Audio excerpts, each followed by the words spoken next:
Jayson. Speaking. Jayson Ackernect. Hi, Jerry Gretzinger, Newschannel 13. Yes. Glad we're able to connect. I appreciate the time. Not a problem, my friend. Hey, so just you know, I mean, obviously, TV station, everything we do, we record, so we have a copy of it. Just want to make sure you're aware of that. And just I wanted to get an opportunity to chat with you. You know, we're doing this. We do a whole series of these cold cases, and the next one we're working on, which runs tomorrow, is on Kellisue. Yes. And you know, I'd spoken with the chief. I've done several interviews on the past, and certainly you're somebody who I wanted to speak to. And we'll get right into it because I know your time is precious. But first of all, let me just ask you, going back to that time, I know right after it was a difficult time for you because, as often is the case, the spouse of someone who goes missing, everybody looks right at the husband or the wife and assumes that they must have had something to do with it. Talk to me about that experience, you know, and kind of answer us what some of the things people were talking about at the time were. You know, if this is an opportunity to say to them, hey, here's what really happened. Are you there? Oh, sorry. Yes. Well, what happened was I was sound asleep with my daughter, and my parents had to wake me up because the cops come knocking on the door at early in the morning. Yeah. And my stepfather come and woke me up and says, "Is Kellisue here?" I says, "No," because I haven't seen her. And I go, "Why? What's going on?" They go, "Cops are here. They want to see you." So I get up, get dressed, go downstairs, and they says, "Your car is on fire down at Frog Hollow." I go, "Excuse me?" So I go with them, and I do what they asked me to do, and we go down there, and yep, that was my car. It was burnt to a crisp. And when my daughter at that time, she wasn't even 7 years old. And what do you tell a 7-year-old?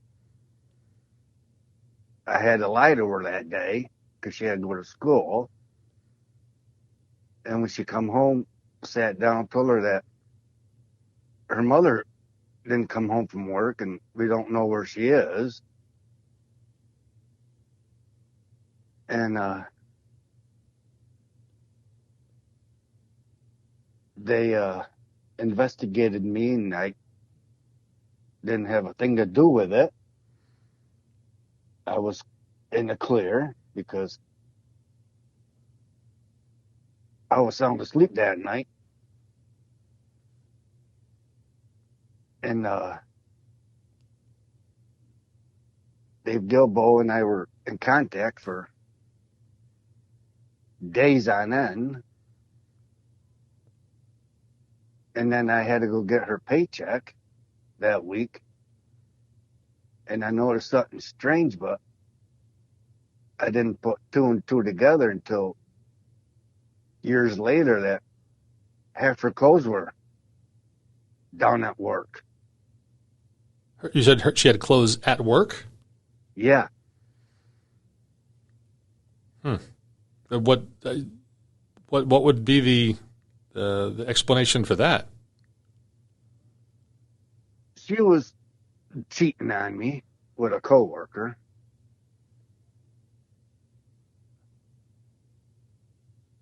And do you think that had something to do with her disappearance then? Yes. So the chief, he kind of, when we were chatting, he said, you know, I actually just heard something new from Jayson, and he alluded to something about a coworker, that there might have been a plan that he hadn't heard about before, he said. So is this the same thing? Yes. So what's the story there? I mean, is there more to it that you're aware of, or? I've just heard from different people. I don't know their names are alike, anything, but I've heard from different people that she had an affair with a guy that she worked with and would have her clothes missing and like this. That's what put two and two together. And you're saying the clothes were at the Rite Aid? Yeah, in Amsterdam, right there on Guy Park Avenue. Huh. I'll have to ask Chief about that. I'm sure this is something that they could verify if there were clothes found or otherwise.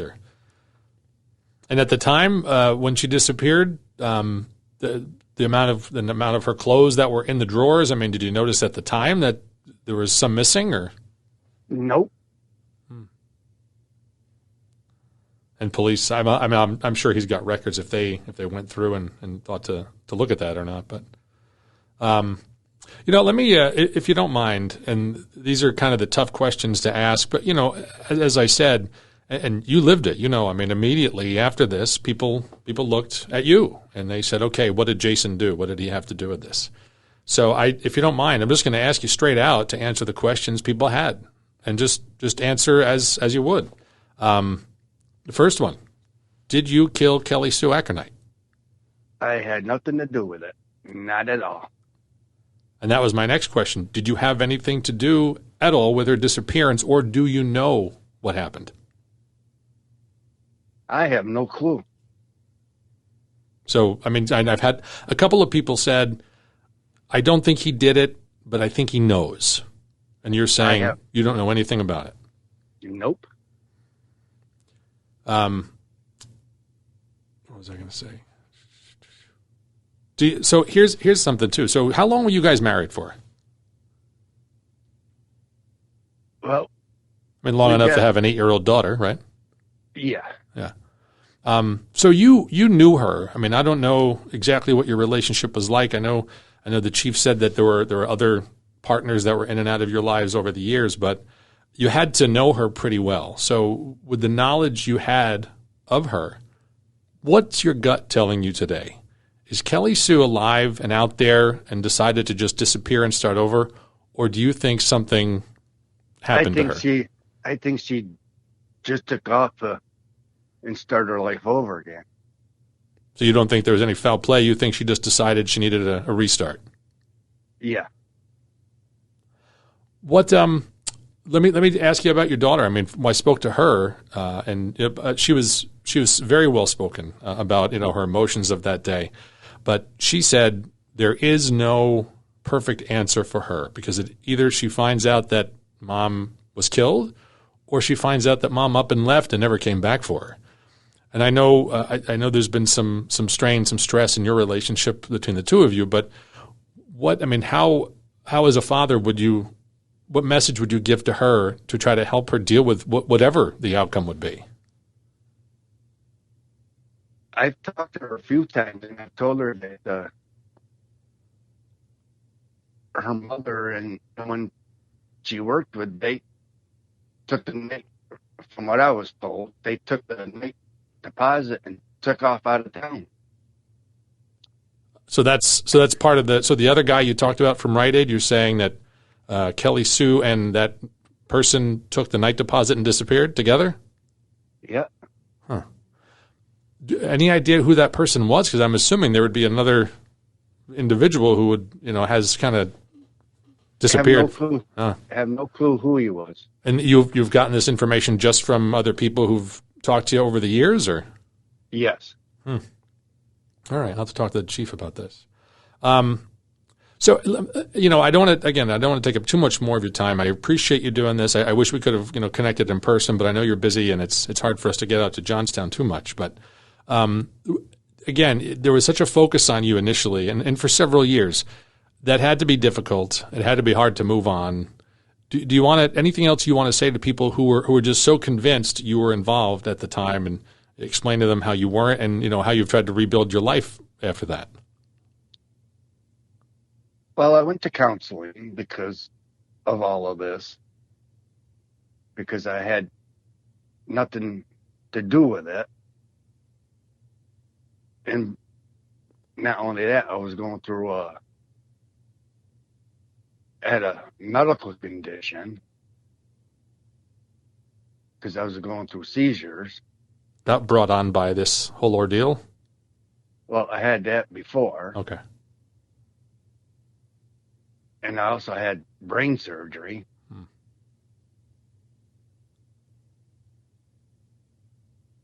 So that, with all of this, was so much more added stress for you to have to work through.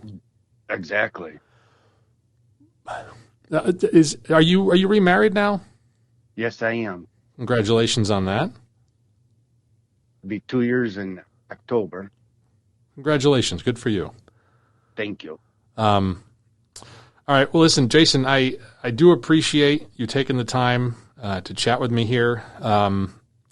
I'm trying to think if there's anything else that I can ask you about. You know, some people said the car fire. You know, Jayson was he had been a volunteer firefighter, and they made some immediate connection. Oh, he's a volunteer firefighter. He must have started the fire in the car.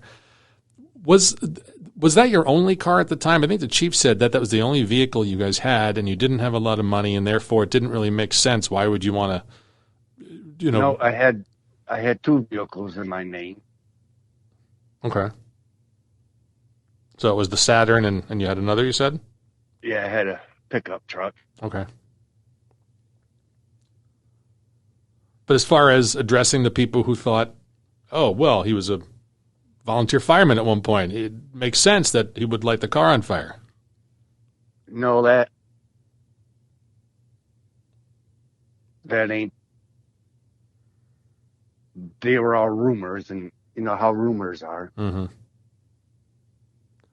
Yeah, I mean, so the story, the way we're telling the story sort of chronologically, we take the pieces apart, we start at the beginning, we work our way through, we talk about the rumors, and then in our third piece, which is the major piece, it's kind of the resolution of all of that, how they did the test burn on the Saturn, and how they said, this doesn't look like arson at all, there was the radiator issue in the car. So a lot of that has been written. So what we're going to do is the conversation I'm having with you, I'm going to talk about that at the end of the third piece. And the whole third piece, like I said, is kind of resolving a lot of the questions, a lot of the rumors. But then I'm going to take this conversation and I'm going to take something from it, put it in that last story, and then let people know, you know what, everything else he had to say, we're going to make it available so you can listen for yourself. So that's why I say if there's anything else that you want to address or put out there, you know, now's the time. You know, please feel free. Yeah, I've been proven innocent, and I had nothing to do with anything. All right, I think that pretty much sums it up. Jayson, I appreciate your time. If I ever have another question or something comes out of this other storyline if there's another guy that had ran off with her and that something comes up of it. Hopefully I can reach out again and just kind of touch base and close that loop if it happens. Is that all right? Sounds good to me. All right. Thank you so much. I appreciate the time and good luck. And again, congratulations on your new marriage. Thank you. All right. Thanks. Bye-bye. Bye.